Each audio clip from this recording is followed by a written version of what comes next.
The most widely published book in human history reveals that we are created in the image of God. Throughout our human journey, each encounter is an opportunity to see the shared humanity in ourselves and others. Regardless of one's views on religion, each experience and each story weaves us together towards a common path. A path of transformation, a process of growth and understanding, a recognition that, at our core, we share a common destiny. What does the search for truth really mean in our lives? How can we find a sense of unity in a world so diverse and divided? As we reflect on these questions, we start to uncover a fundamental connection that binds us all beyond our differences. Welcome to Created in the Image of God, Building Vibrant Communities, with our host, Wade Franson. Tonight's episode is Honest Journalism in Divided Times. Good evening and welcome everyone to Created in the Image of God. I have just an amazing guest waiting backstage for you tonight. And it's right in tune with that intro video that you just saw. The whole purpose and point of this show, reaching out, forging those connections, and importantly, investigating reality and discovering truth for what it is. I've recently concluded a series on that famous statement by Pilate, "What is truth?" And we've talked a lot about independent investigation because journalism today feels like a battlefield. Facts are debated, narratives turn into spin and create echo chambers that are like vortexes that suck people in with clickbait into, flaming arguments that only serve people that are in journalism to make money, not about teaching the truth. So we're just very honored and privileged to have a journalist today in the studio who has dedicated her life to being different and to really reaching out to people with honest stories that others may or may not want to touch.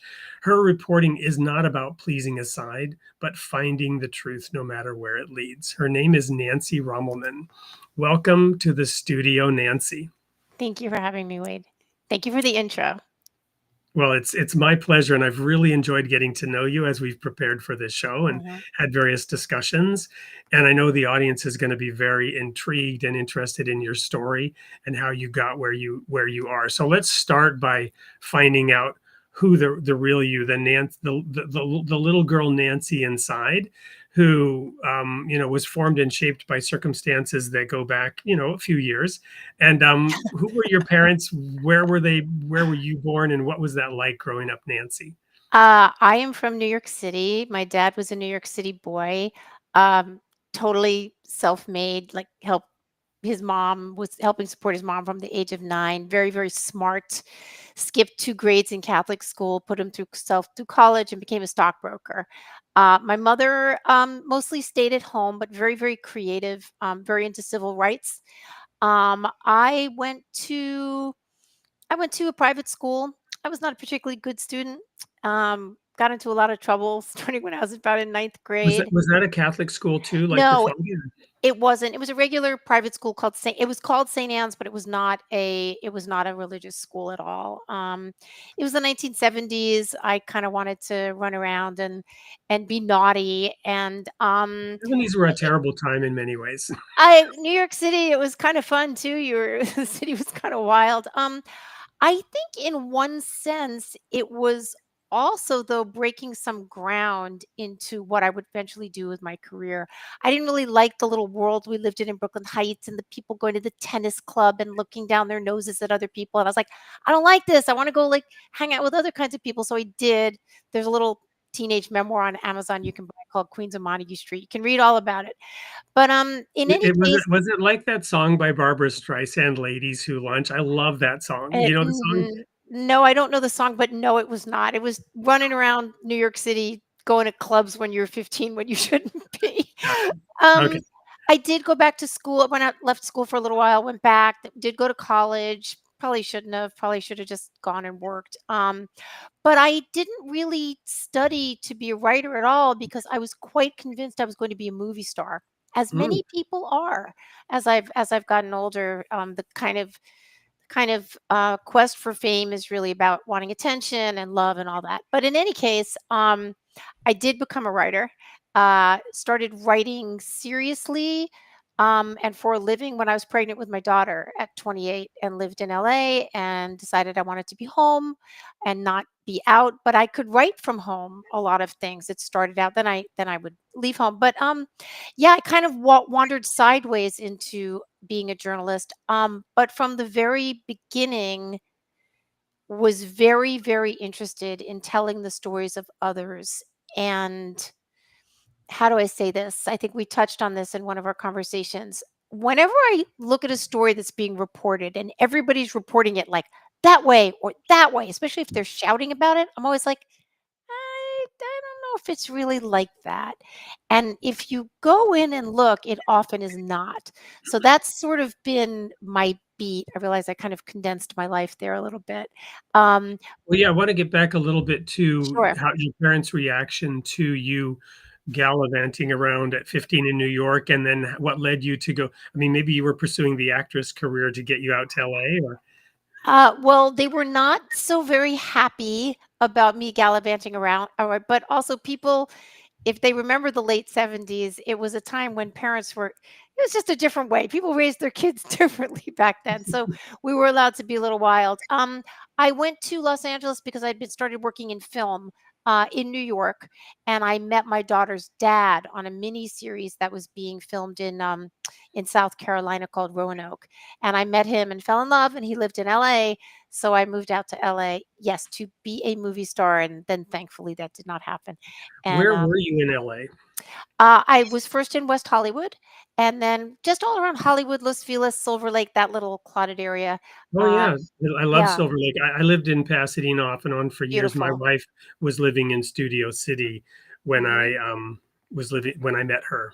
And, so, yeah, we know that area so well. Yeah, I lived there. I lived in LA until 2004. And then I moved to Portland, Oregon for 15 years and then back to New York City in 2019. You went from the sun to the rain. Yeah, I was married at the time and I said to my husband, so let's see. LA, Portland, what's the next stop? Anchorage? But, Portland actually turned out to be a very interesting city at that time. It was really a city on the up, a lot of interesting people, didn't need a lot of money. You could build interesting things. It's a real breadbasket of an economy. A lot of interesting ideas for a while, and it kinda took a bit of a dive. Um, yeah, but I'm glad to be back in New York. So Wow. So, your sensibility around writing and journalism, how did that arise out of these experiences? well, I I'm not sure if it arose. I how do I say this? Writing always came easily to me. My friends and my mother tells me I was constantly writing when I was a kid. I don't really remember it doing with any deliberation, but when I started to be a journalist, it finding out what the sort of crystalline bit of the story was, or like the really like the perfect line, or knowing when you'd walk into a story and like, oh, I could leave. No, I can't leave yet. I can't leave yet. Like I had a good sense, a good nose for stories that I just have. Um, and that just kept leading me to other stories. My first feature ever, which is want to talk about being thrown into the deep end of the pool, was interviewing the serial killer John Wayne Gacy when he was on death row in Illinois. And I took a road trip with one of his pen pals from Los Angeles to visit him on death row before he was killed. And I had to figure out how to tell that story. How do you tell that story, Wade? Like someone says, okay, Wade, you're going to get in a car with someone you don't know to go visit a serial killer. Like, how do you do that? Do you sit in the car? Do you focus on the killer? Do you focus on the victims? I focused on America. We went through California and Nevada and Oklahoma, and I took the cultural temperature of everybody, the people that I went to church with my Native American relatives and they were praying for Gacy. They were praying for me. I sat in a bar in Texas where they were cursing at the TV. And I realized that we are the people that create these stories. We create celebrities. We feed their image. And it turned out to be a pretty good way to do journalism. And I've kind of just stayed there, kind of letting people tell me the story as opposed to me going like, oh, yes, in all my wisdom, I'm going to tell you the story, reader.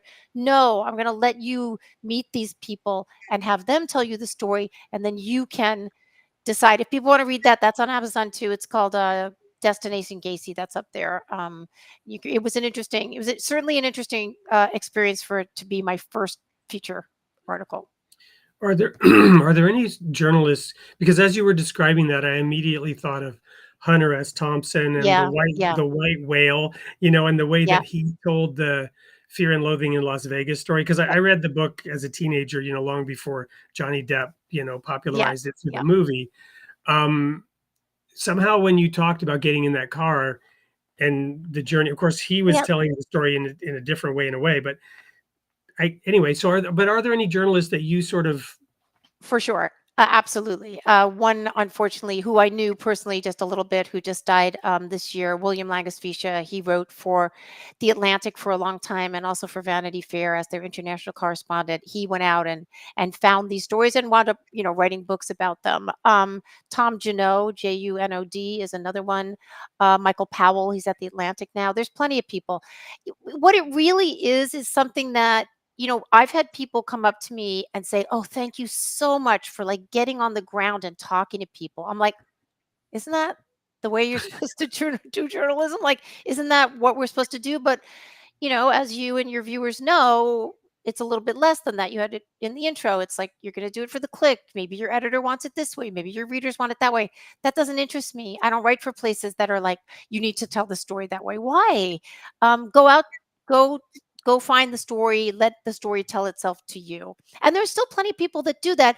There's just fewer places, sort of mainstream places where you can do it. You do it now on Substack, you do it now on your podcast. You're doing that right here. But yeah, in terms of like the old school where there were like thousands of magazines to write for, that ship is gone. So well, so we last left our heroine in Los Angeles and then Portland, yeah. and then bring us up to date and when and along the way share how it became a career for you. Sure. So I wrote that story. It was a kind of I wrote it for a magazine called Details, that Gacy piece, and then they changed editors, but that happens. Your stories sometimes leave. So wound up on the cover of the LA Weekly, which was an alt weekly, which at the time was a massively successful paper. And it sort of made my career. It was 1994 or 5. And all of a sudden I was writing for the weekly and I was writing for the city magazine. And I became a nightlife Well, columnist. I I had I probably read some of your work back then Oh, because I returned from Germany to LA in 1994, oh, well, yeah. So I wrote and I for the remember the LA weekly. Weekly, right? It was great. It was a great paper. I mean, it was like fat. It was like 300 pages, mostly for the sex ads in the back. But okay, you gotta make put out these papers somehow. Um, so I wound up. I just had a great editor, and I would find these weird little stories. I'd say, "Wow, there's this old man single occupancy room hotel bar down in downtown LA. It's just full of these like." Incredibly crazy, weird people that have like. She's like, "Go ahead, go sit there for 6 months." I wrote about cops. I wrote about an heiress who wound up becoming a homeless woman and her story, and just like very textured long stories about people. And it's I call these stories the stories I'll take in the coffin with me. They're so dear to me, including, and maybe not mostly, but also mostly because these people trusted me with their story. It's very hard. We'll get to the book that I put out a couple of years ago. When you're talking to people, especially about like the hardest things that have ever happened in their life, because I do write very tragic stories sometimes. It's you it's hard to get them to talk sometimes, but they need to talk. People need to tell their stories and they need someone to listen. And it's such, I don't know if honor is the right word, but it's you feel it. You feel it when you're just being spoken into, and then it's in you, and then you bring it out later. Well, I can personally attest to that. We talked about this in an early conversation that various media wanted to buy the story of what happened to me and my sisters from me or my sisters, and nobody sold it because we knew they didn't really want to know the story. They were looking for something that would, work for them. And so there had to be a villain, right? There had to be, it couldn't really be told organically.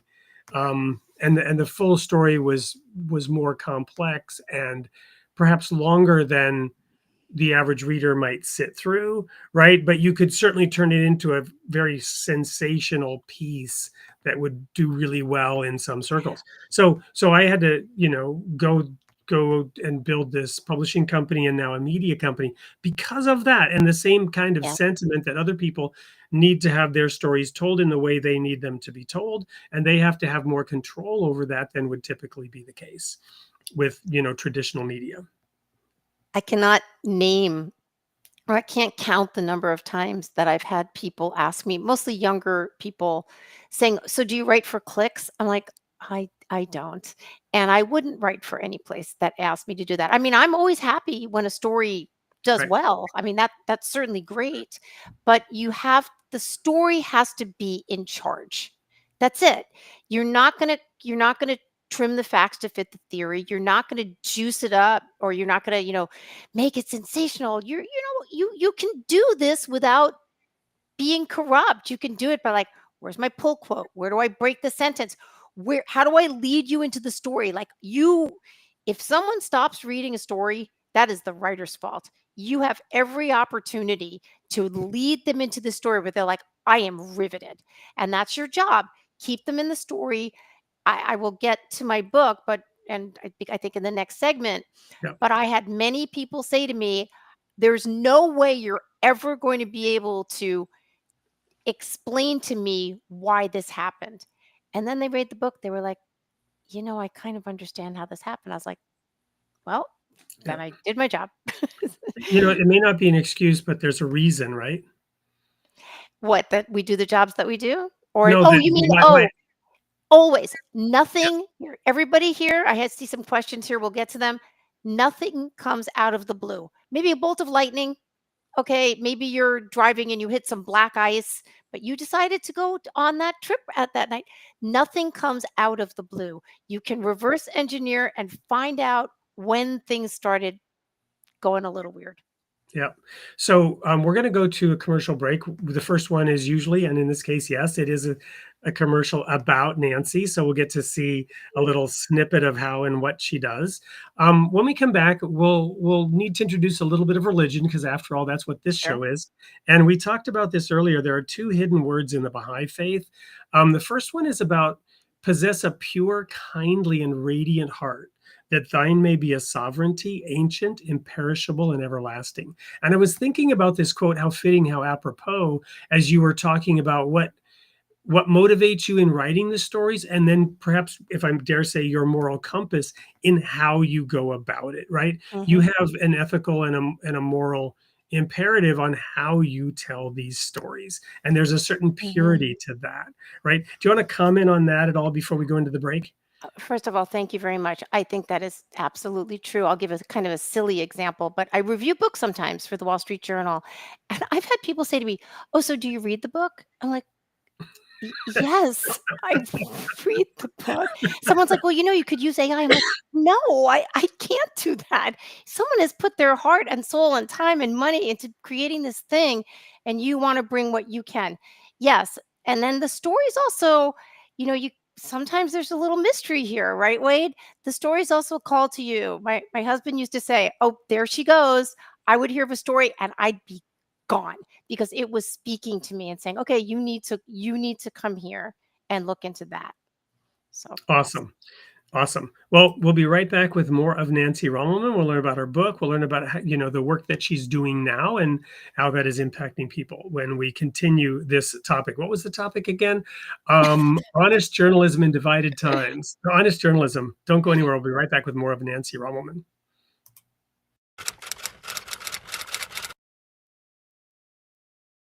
I would tell the woke that the world is a delightful place. Yes, it's also a hard place. And there are things that you won't like, and there will be people that you don't like.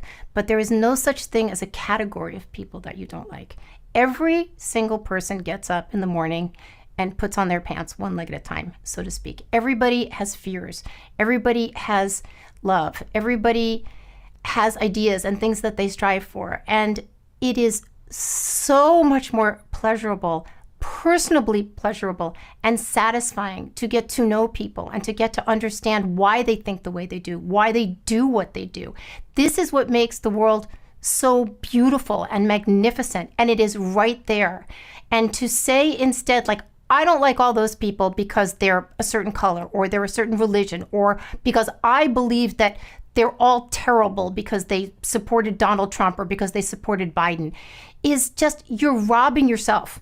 You are robbing yourself of the experience of dealing with humans and interfacing with humanity. And sometimes I think that they do this because they're scared to do this. That's scary. Sometimes it's scary to like put yourself out and try to understand other people and walk in a world that is a little bit uncomfortable. So I'll stay in my little crew here and we'll just call those people the bad people over there. But they're not.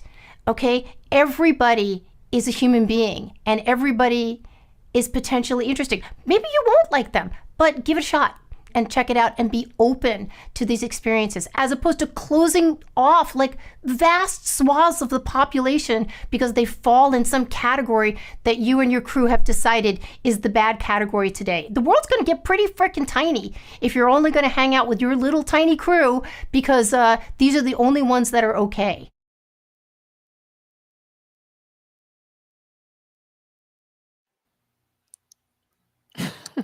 I love that. I just love it.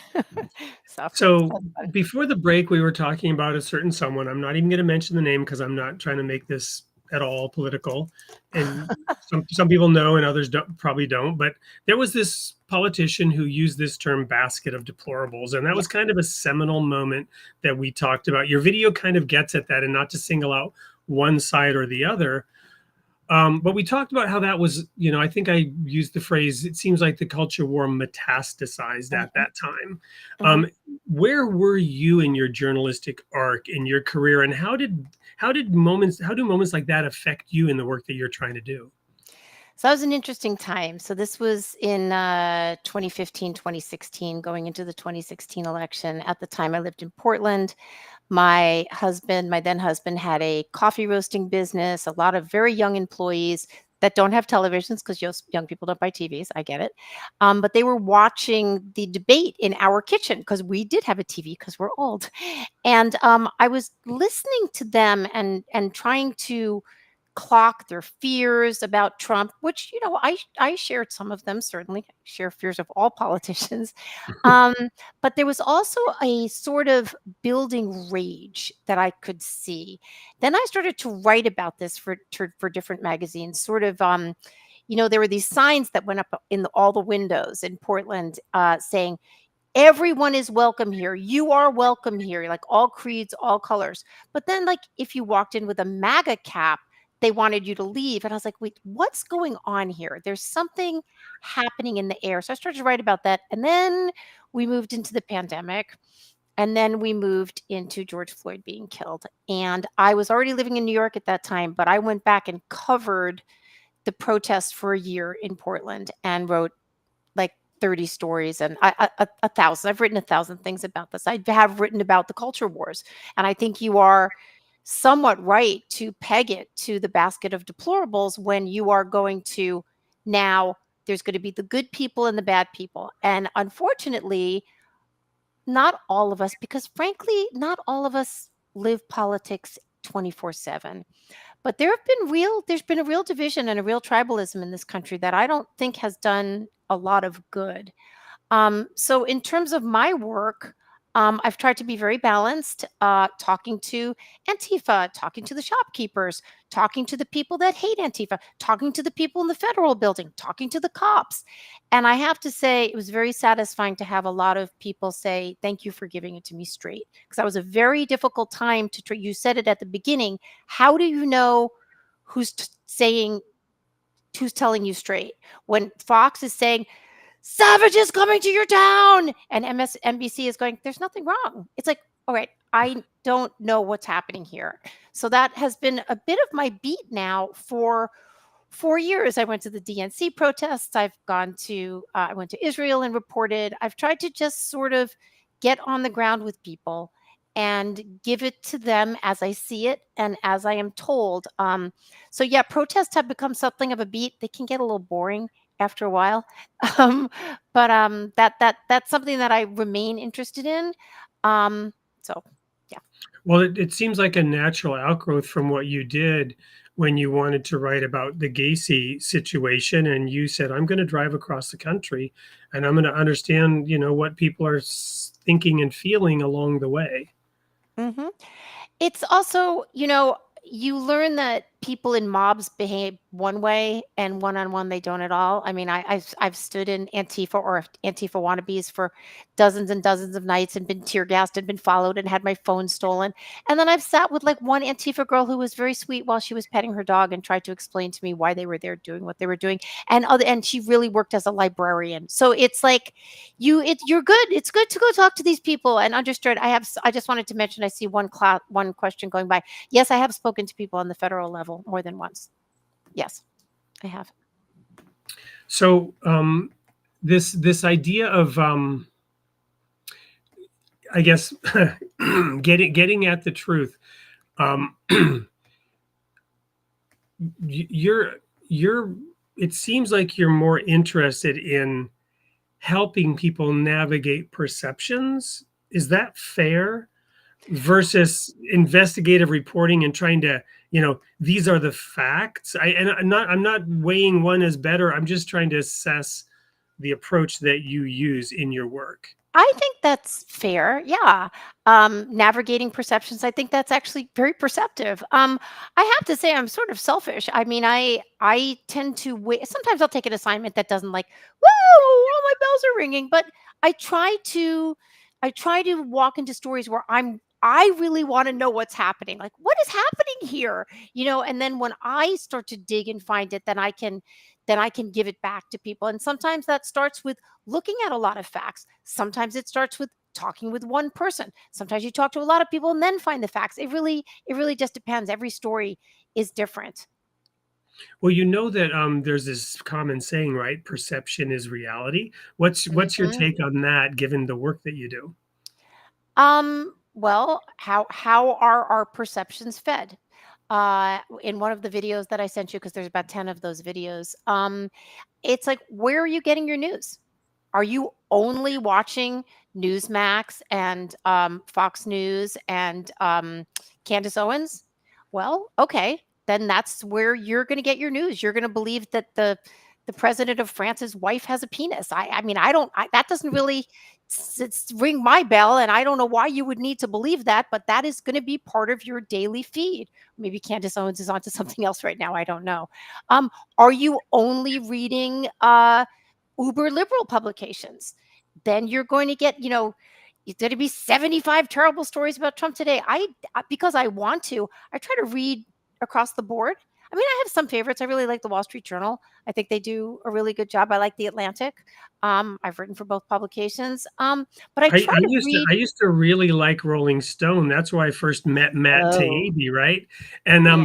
but you Well, knew where they were coming from.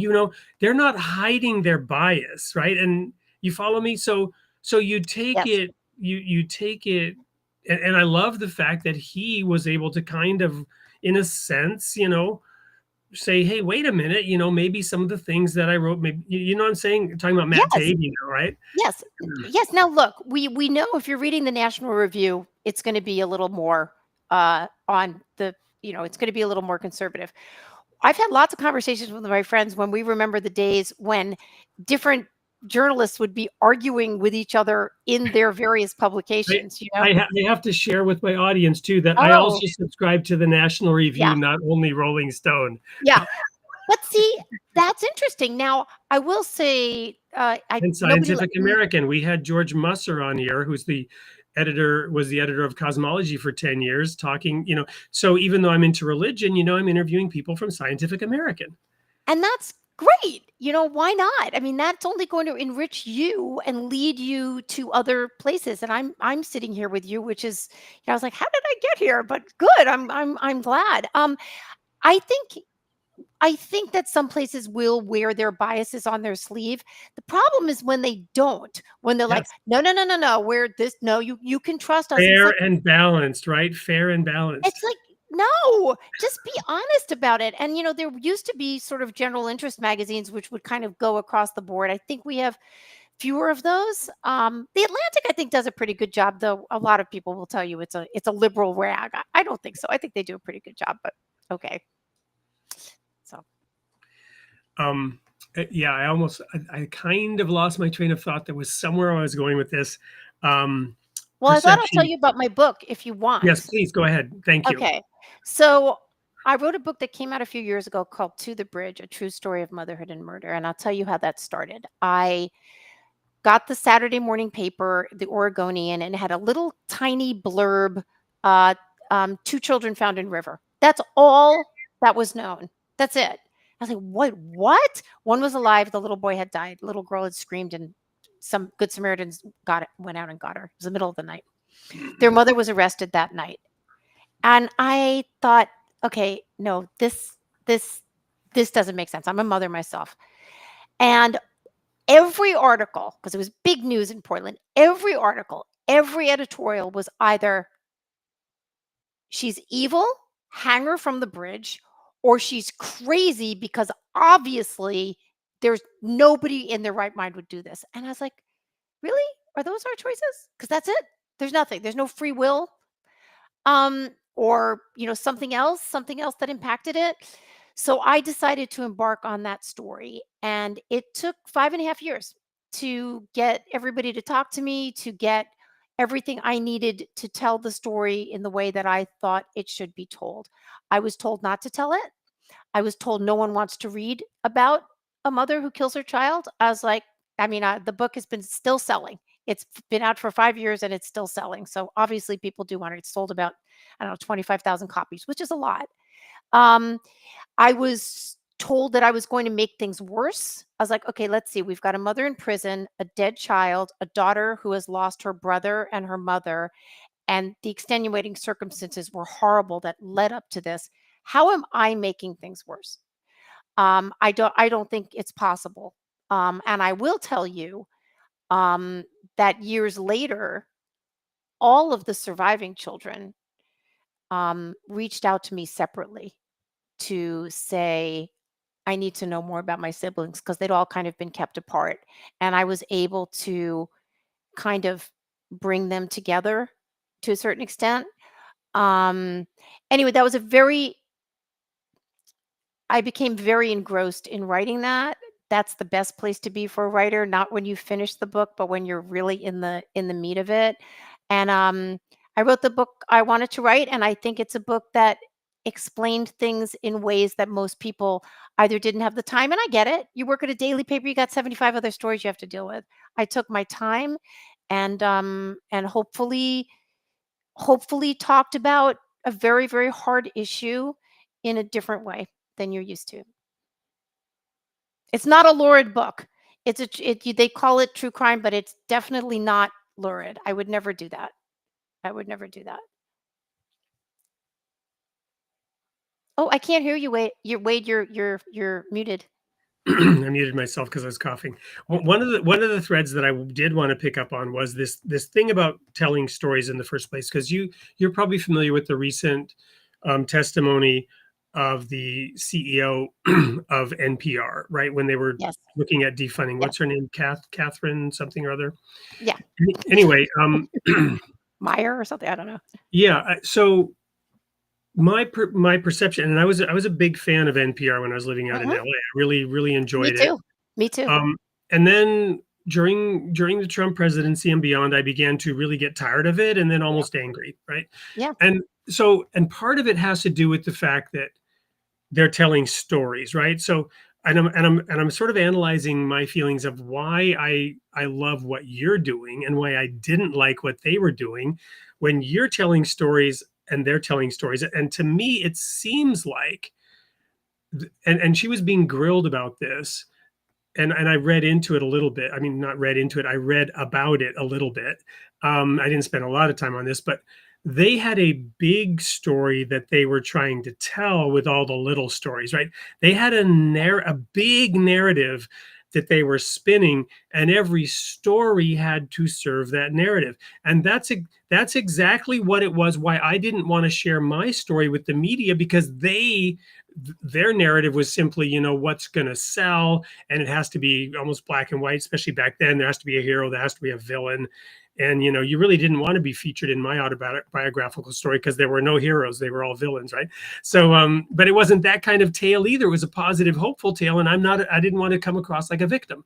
So it's that when you have the stories of other people fit into your narrative, when you're co-opting their story That's to awful. weave your own tale and your own story. Well, first of all, you're singing my tune here, and yes, everything would have to be put through the strainer that made it an anti-Trump story. Whatever. The Right. vanilla ice cream this week looked like Trump, so clearly we can't go to that ice cream store anymore, Yeah. or whatever. Um, I will tell you that when I was reporting in Portland, the local publications were very, very much anti-Trump. I get it, sure. Um, but if you weren't, you were accused of helping. When I was just reporting like pretty neutrally, and I had the one of the editors at the local NPR station write to my editor saying, your reporters reporting is putting my reporters in danger. I'm like, what? What are you talking about? Because I happen to be talking about what's going on the ground. And he's like, I want to retract it. She's like, no way. No, we're not doing that. But you said something that I wanted to add to about, I don't remember. Anyway, sorry. The stories being told in such a way that they serve the meta story. Yeah, I wouldn't even know how to do that. I wouldn't want to do that. That would not be interesting to me. How boring. Okay, everybody, we've got our 50 journalists here. We're all going to write a story that's going to serve our purpose today. What? This is so boring. Well, to go into deep science for a moment in quantum physics, and of course, every armchair quantum physicist, right, has their own little spin and theory about how this stuff works. But to me, it was always, okay, so light presents itself as a wave or a particle, depending on the experiment, depending on your hypothesis, right? And a quantum particle has to be observed before you know whether it spins to the left or spins to the right.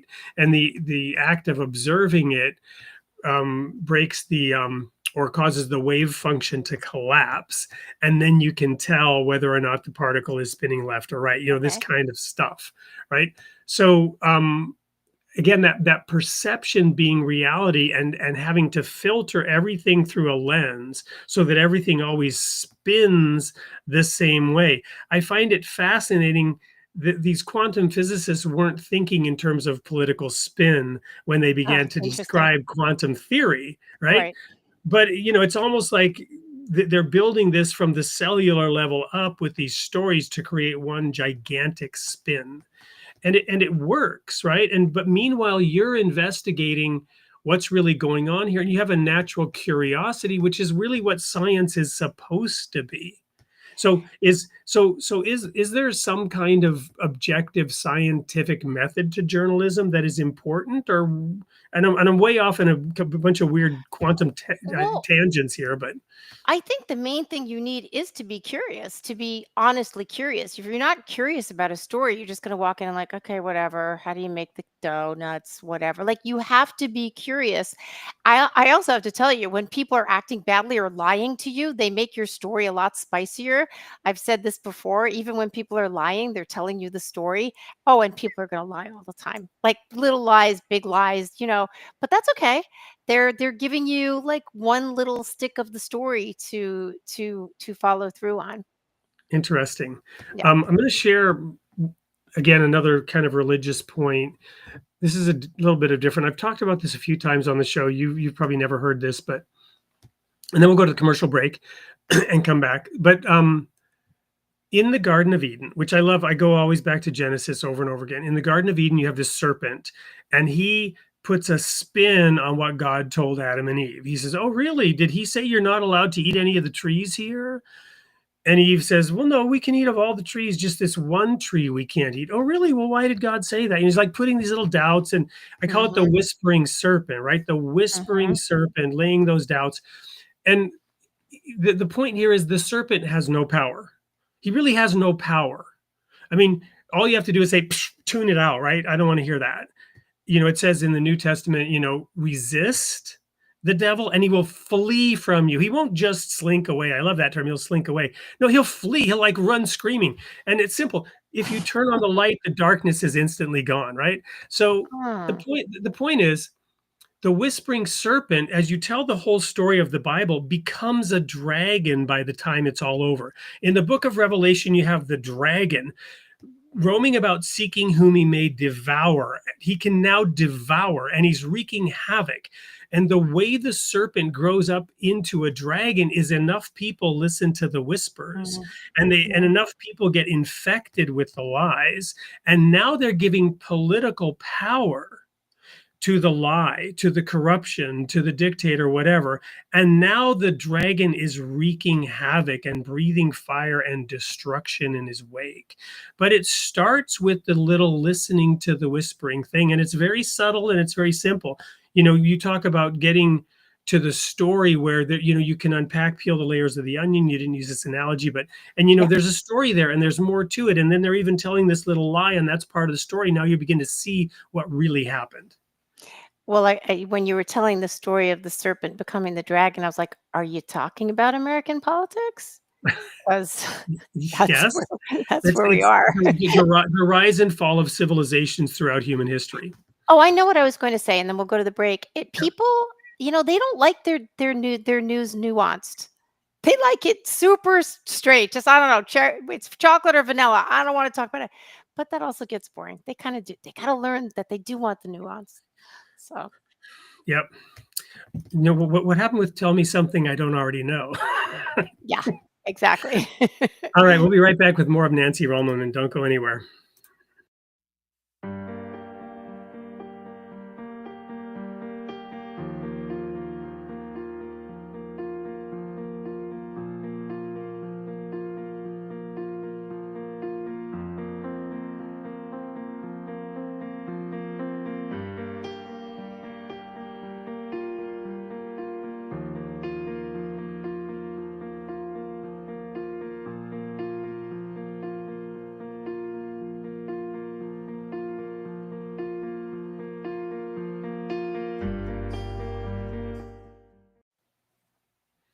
So Ken Tingley was the editor of the New York Post Star, a Pulitzer Prize winning paper. And I think that book is a series of columns that he wrote about the people in the area. So it seemed to fit tonight's Yep, show. I like it. I liked it.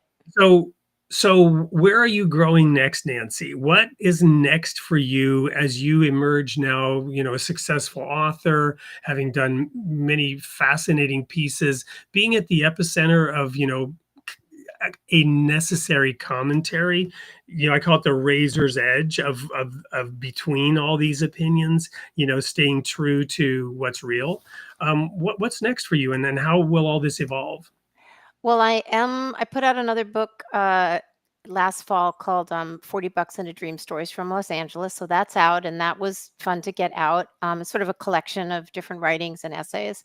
I'm doing my podcast, Smoke 'em If You Got 'em, with a terrific journalist in Dallas named Sarah Hepola, and we kind of talk about the cultural and political things of the week, of the day, and a lot of like women and men issues. We have some fun with that. I'm working on some features. I'm going to go back to Portland and do like a 5 years later piece. I'm going to be doing sort of sounds a little dry, but I'm going to be talking about some settlement decrees, what's going on in Minneapolis with the police department, because I reported from Minneapolis during the Derek Chauvin Yeah, trial.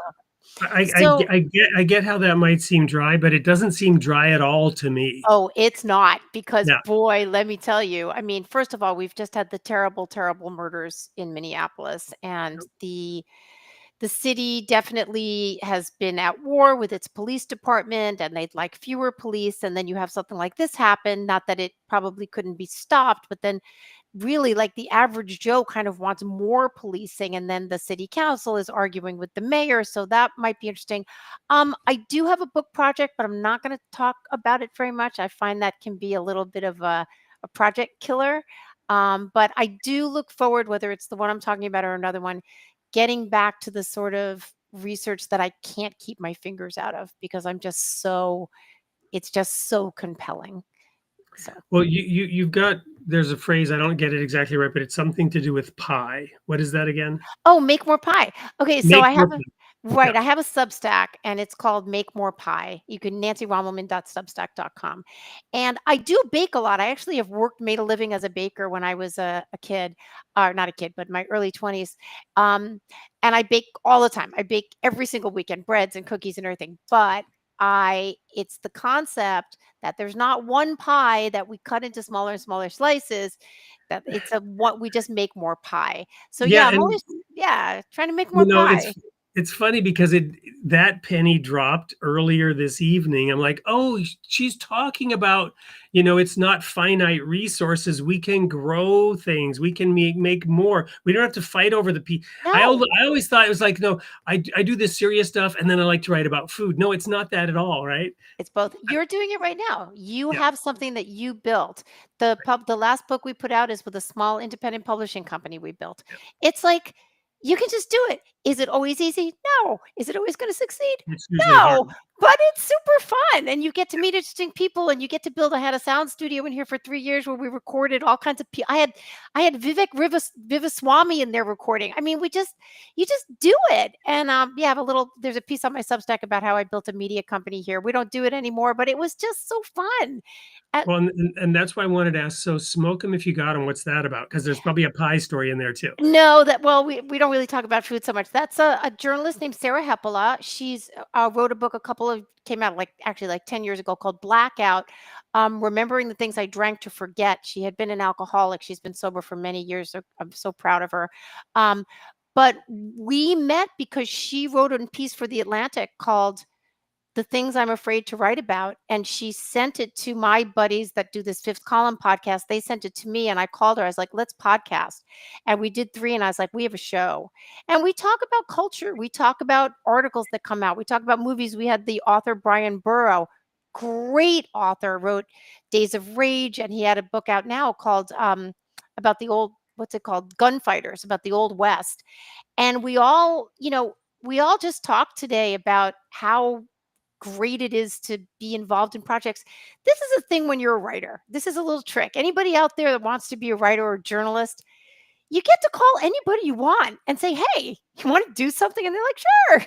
So it's just right now I'm just doing stuff with Sarah. We'll have another episode that'll drop tomorrow, and that's just super fun. And we make some money doing it because that's the thing about being a journalist these days, man. You got to be able to dance.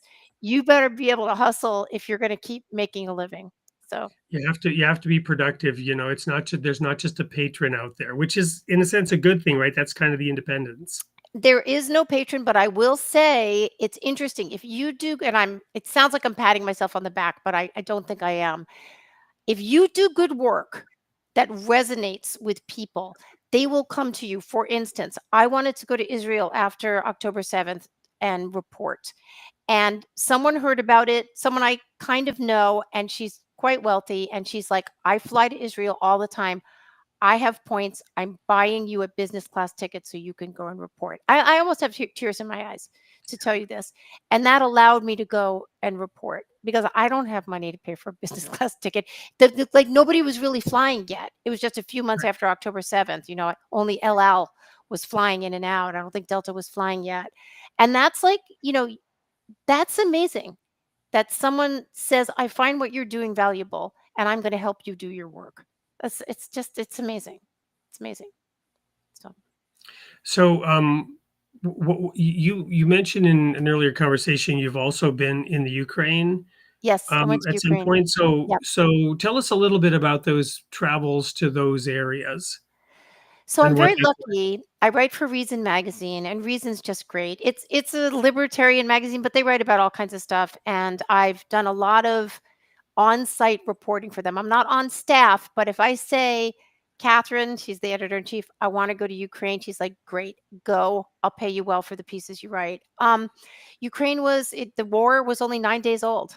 And I just decided I wanted to go over there. I did have a friend who was going to go. He was with Vice, and then his trip got So someone's asking what part of Ukraine. I went to Lviv. Okay, I landed in Poland, and then I got myself over the border. I went to Przemyśl and got on a train, a refugee train. All the refugees were coming off, and we got on. And I didn't know where it was going. I did not speak any Ukrainian. We were hurtling through the night at 1 o'clock in the morning. I had no idea where this train was going. It was going to Lviv, luckily, because I'd made, again, check this out. Oh, it's such a weird story. I'm going and I get this DM from someone saying, Nancy, I followed your reporting in Portland. I live in Portland, but I'm from the Ukraine and I have a friend in Lviv. It's the middle of the night. And she's writing me this. And she's like, if you can get yourself to Lviv, they'll take you in. I don't know anything. I get off at this train station at 2 o'clock in the morning. There are 2,000 people there because there's people trying to leave. Luckily, I've made Vasily, who's taken me under his wing. He was going to Odessa because all the men were being called up to fight. And I'm like, you've been so nice to me. Please go catch your train. Don't bother. I'll find where I'm going. He said, no, we're going to find your person. All I know is that he has on a blue jacket. It's 2 o'clock in the morning and there's 2,000 people. And we're standing there and Vasily goes, maybe it is him. The guy holds up the phone and it's a picture of me. I mean, again, I'm gonna just cry. I Yeah. wind up in this man's car. I stayed with them for 5 days. We met refugees. I gave away money. I interviewed the mayor. Her dad was the mayor of the town. I've stayed friends with them. She came and stayed with me in New York with her 2 young daughters. You are called to do these stories. You can call it God. You can call it kismet. You can call it your calling. You get what you need to be able to do these stories. I am living testament to this. Well, and having been, I've shared the story, I think once, maybe twice here on this show about when I was coming in from Finland to heading to Leningrad and tanks were coming from Moscow in the pre-internet era. I didn't know. I mean, I knew there was a coup and I was actually told not to go in. And I said, are you pulling the people out that were working with Radio TV Leningrad? That I was supposed to go there as a minister to provide support and supplies. Like, are you pulling those people out? And they said, no, they've decided to stay there in this time of crisis to show solidarity. And I was like, well, if you're not pulling them out, I'm going in. So I was going against orders into that, not knowing tanks were coming the other direction, right? Had no idea, how dangerous it really was. No. Similarly, in backwater India, just not even knowing where I was in some car that broke down. And it can be really scary unless you have that sense of purpose and that, I'll just call it divine confirmation that you're where you should be. I'm not going to disagree with that. I'm not going to disagree with that. So yeah, so that was great. I was able to report from there, and I was there early. Now I did not run into, I was not going in Kiev and getting shot at, but Lviv was bombed, and it was bombed the day I left, actually. And we still, very unfortunately, still have that situation going on. It's Well, just and terrible. there was no idea, I'm sure, that it would still be going on all this time later, right? When you were there, Yeah, people thought it's it would be quick. unfathomable. Yeah, I mean, I couldn't imagine, and it was pretty bad then. I will say, and I think I wrote this. The Ukrainian people had the muscle memory to pull together. They had been under communism, and they just all pulled together, from the kids, making the nets to cover up the tanks, to people just in the street, just patrolling. These are average Joes, and it was a pretty amazing sight. Pretty amazing sight. I was very privileged to be there. Well, let's flick back really as we kind of wind this down, and then we'll interact with a little bit with the audience comments. But you mentioned in I think our talk before that, if people were to get in a car and drive 1,500 miles and stop and talk to 3 people every day, Yep. it would rock their world in a positive way. It would Yep. change their view of things, right? So I experienced this from a very young age, being taken against my will and dropped in a family in Sweden and ending up learning different languages by having to, and coming back to the US and just seeing things differently and always being a little bit of an outsider and a little bit at odds because I knew things and I understood things that the people around me didn't. Right? Sure. So how do you navigate that? And you're very positive about this and in your way and bubbly in a very positive way. I mean that, to sort of share the joy of that that knowledge, that awareness, that experience that it's not like this, it's like this. Well, I'm always going to assume that people know more than I do or know other things than I do. So there's no need for me to like walk in and, tell them what I know. I also cook for people constantly. They call me Nancy Mommelman because I'm always taking people in and having them at my table and then they bring people. And that's like, you know, what I want is just to everybody mixing it up and we're having that exchange. So, I mean, occasionally you will know more about something than someone else. I mean, if someone wants to talk about protests or sociopathy or baking, I'm your girl. I'm going to be able to probably lead the parade with those things. But I'll mostly, take baking for 500. I don't want to. yeah, I'll do it. You test me, I probably be able to do it. So, Um, but so is it fair then to just say that what I'm hearing is you're not really trying per se to teach people. You're no, not really trying to educate people. You're just trying to no. relate to people. Yeah, and just tell the stories. Tell the stories of others and have them and sit and listen to their stories. I think I told you when we were talking, I kept repeating this quote on my podcast, and I kept telling my podcast partner, I can't remember where I read it, but it was people will voluntarily go longer without food than they will without hearing or telling stories. And she said, Nancy, you've said it so many times it's yours now because I don't know where I read it. If someone knows where I read that, please let me know. Otherwise, I'm taking it. So, Well, wonderful. And you're doing such a fabulous job telling those oh, thank stories. And you. we've been so honored to have you. Let's make sure that we touch on a few audience comments. Obviously, you're Sure. savvy. You've been seeing some of I them. I have it's funny because a lot of people have baking questions, which is funny. Someone asked if I baked anybody for the people in Lviv. I don't think I did cook when I was there because for 2 reasons. Number 1, I was reporting from morning till night, and you get home at, like, 10:30. Also, Oksana, my hostess, her mother came in and was cooking, so there was food there when I got there. But when she came to New York, I certainly did cook and bake for them. So, yes, I did. Someone said, "Nancy, did you ever bake to give it away?" Constantly. Constantly. Nobody leaves my house without a plate, pretty much. So does So that yes, result in, a long line of people saying, I want more of those? I hope so. Please, I invite you. My door is open. Someone asked if I've ever reported from how many war zones. Ukraine is the only active war zone I've been in, but I will tell you, and there's some videos of this on YouTube on the Reason channel. The federal building in Portland got pretty darn hot. Yeah. There were improvised IEDs flying, tons of tear gas. I remember one night I was there, the feds were shooting they had different grades of tear gas, I think. It was so strong. And I was like, I'm not leaving. I'm a journalist. I'm going to stay. It's 3 o'clock in the morning or two. I'm never leaving. And by the fourth volley of tear gas, my body walked itself back to the car. It was so noxious. So that was a little bit of a semi-war zone. Now I want cookies. Good. I want to make them. So, do you So want to pick some questions? somebody had this comment when we were talking about clickbait, right? No, the stories are just click worthy, right? I like that. I hope Thank so. you, Gina. I hope so. I mean, it's your job to get them to want to keep reading. And if I do my job right, then you will. Then you'll. And I don't remember who it was that entered the room.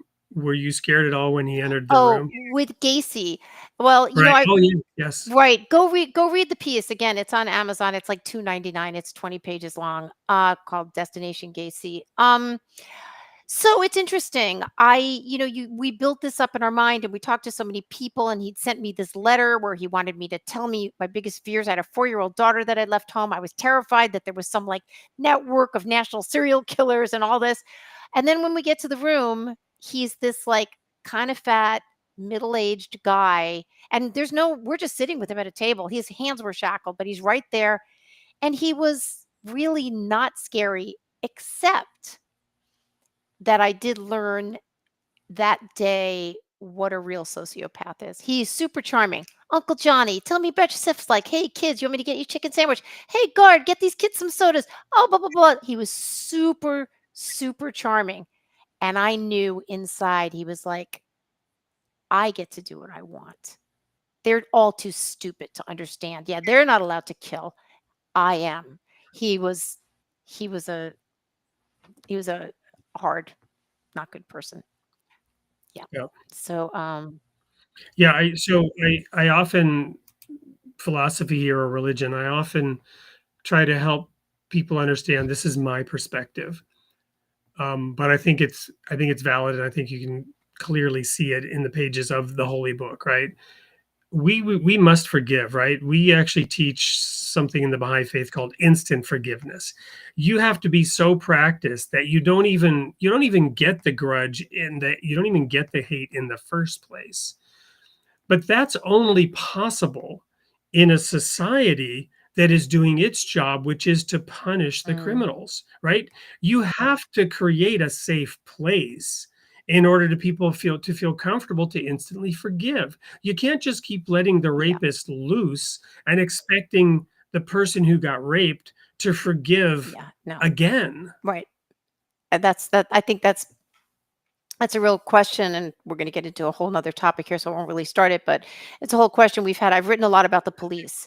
It's a whole question of policing in this country. We want police to always do a good job. We want it, but the problem is we do need some consequence sometimes for certain crimes, and it's an ongoing debate, obviously, in this country, and I do cover that too. So, Cool. Here's one from way early on when we were talking about your early initial acting oh, career. um, probably not. I did a lot of, like, plays in college.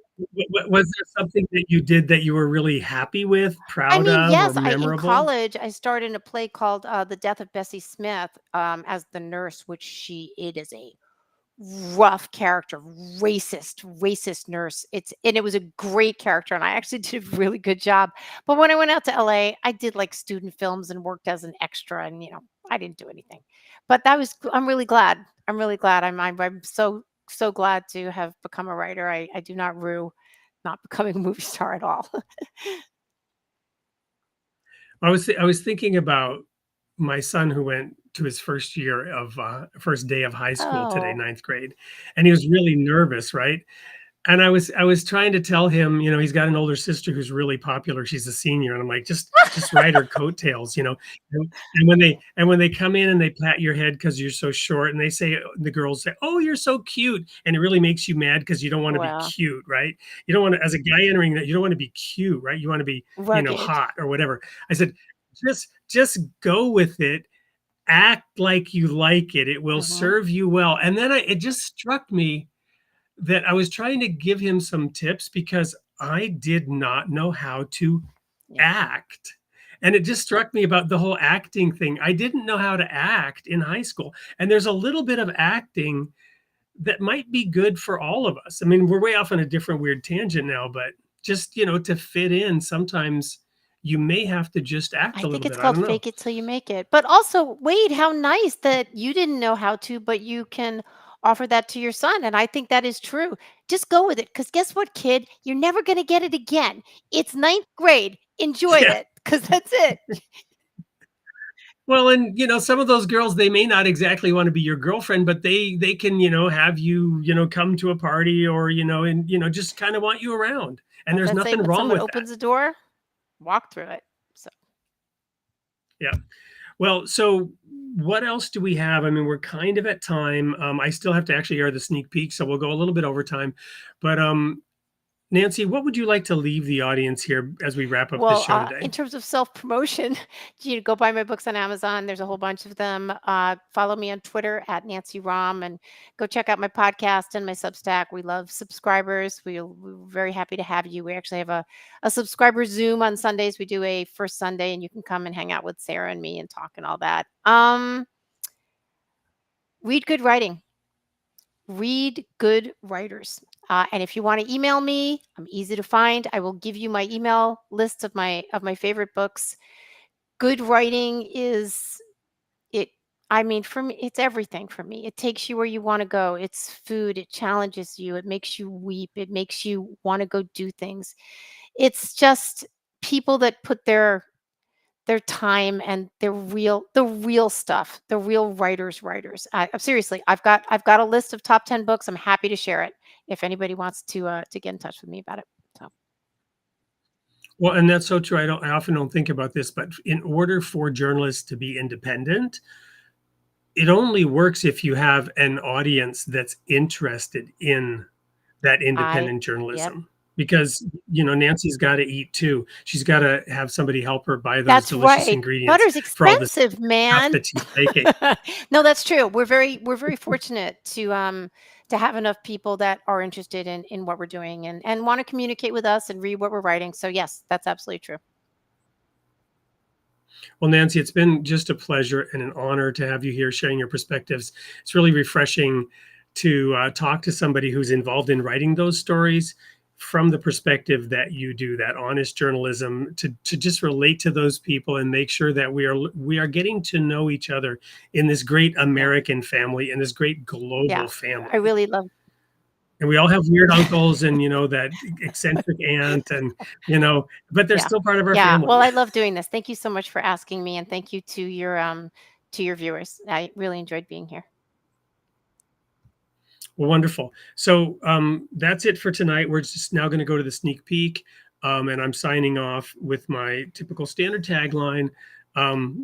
God, we are all created in the image of God, and God loves his creation. We'll see you next week. And thank you, Bye. Nancy, for being here.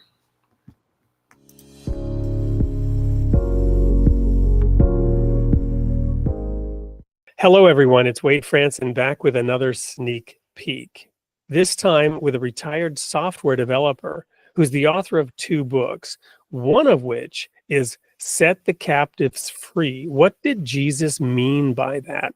Tom Snow has a unique perspective, having an interesting background and having been in various churches, on what is needed to truly live by Jesus's words. Tom, welcome to the studio. Thank you for having me. Well, it's my pleasure, and we've just had a robust conversation. I've really enjoyed getting to know you and your perspectives. So what led you to write your second book, I believe it was, Set the Captives Free? It was 55 years worth of going through the garbage that's in the churches. Don't get me wrong, there's some good churches and some good leaders, but there's a lot of garbage out there. And we have a lot of denominations, a lot of things, a lot of religions. And we in the Christian church need to find the truth, which is in the Bible, not in false belief systems. We have to learn what's the difference. We have to learn to discern, right? So, and if anyone's offended by that, let me just caveat that by saying, the reality is that if you just spend 2 minutes with Google or Siri, you will find out that Christians have been murdering each other for millennia, sending each other to hell, even having competing popes excommunicating each other. So the fact that there's still some dirty bathwater around today, shouldn't surprise anybody. But Tom, what's been the reaction to your books from the church, and have you had receptivity? Have you had opposition with this position? Receptivity with individuals, those who have been captive under these false belief systems, who've lived under the spiritual Stockholm syndrome. They actually love it. They read it and they go, oh, I can relate to all this garbage I've gone through and all the things that leaders put on me, these churches put on me. I've had leaders react negatively. Now, there are good leaders and those who don't want to be the rulers. And by the way, men love control and they love power. And so in the church, it's no different. You think, oh, well, they're religious leaders. No different. They want control, they want power, and they are resistant, to say the least. From whence come wars and fighting among you, right? Do they not come from your lusts? And yeah, we're like, except for the grace of God go I, we're no different from any other human. So Tom, it's an important message. We're going to spend, a full hour unpacking it. And again, lest anyone be nervous, we're not throwing any babies out with any bathwater. The purpose here is to polish and cleanse our own hearts of false ideas, false inclinations, to follow God more perfectly. So you're not going to want to miss the episode of Creating the Image of God coming up in a week with Tom Snow. Looking forward to seeing you there.